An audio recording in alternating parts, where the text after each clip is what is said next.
Symbolism of the Tarot, Part 7. Card 13. Death. Wearied by the flashing of the wheel of life, I sank to the ground and closed my eyes. But it seemed to me that the wheel was still revolving before me, and that the four beasts on the clouds still sat and read their books. Suddenly, opening my eyes, I saw a gigantic horseman on a white charger, clad in black armor, with a black helmet and a black plume. The face of a skeleton looked out from beneath the helmet. One bony hand held a great black gently waving banner, and the other held black reins, ornamented with a skull and crossbones.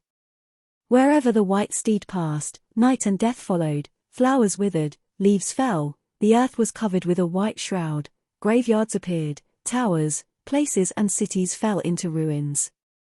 Kings in the full splendor of their glory and power, beautiful women, loving and beloved high priests invested with power from God, innocent children, all at the approach of the white steed fell on their knees before it in terror and stretched out their hands in despair and anguish, falling, to rise no more. In the distance behind the towers, the sun was setting. The chill of death took hold of me. It seemed that already I felt the white hoofs of the steed upon my breast, and saw the whole world falling down into the abyss.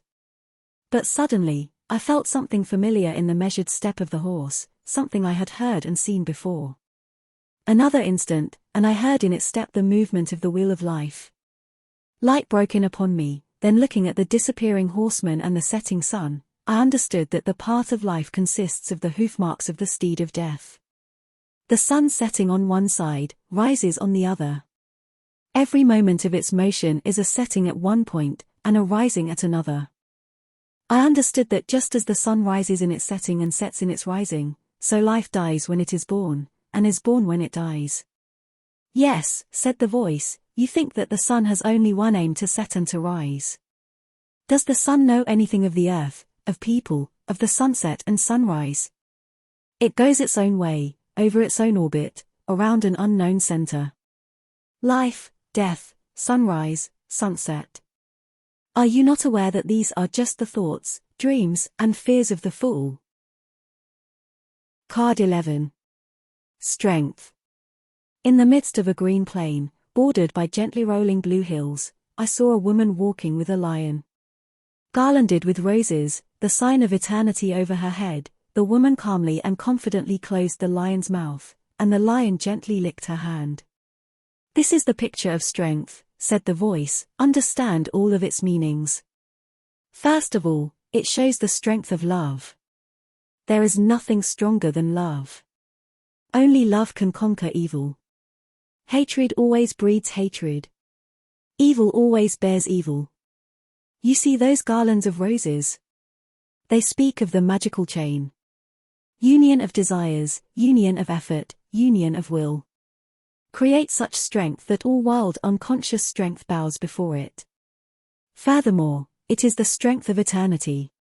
Here you pass into the realm of mysteries.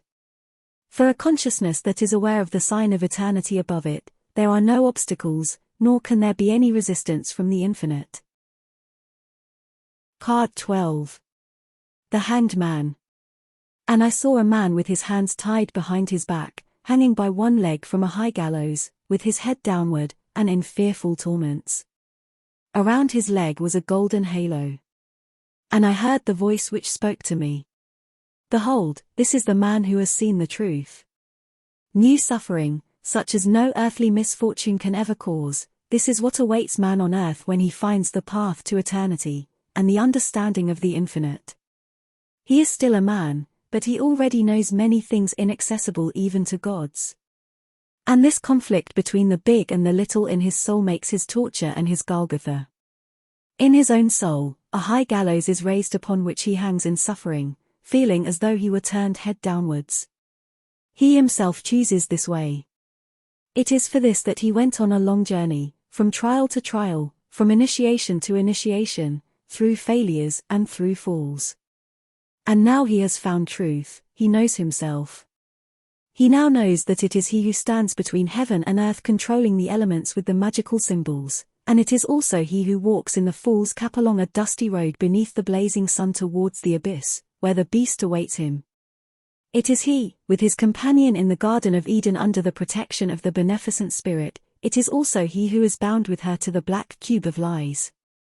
It is he who stands as the conqueror for the moment in the deceptive chariot, drawn by the sphinxes, ready to rush in opposite directions. And it is he again in the desert who looks for truth with a lantern in the bright light of day. And now he has found the truth.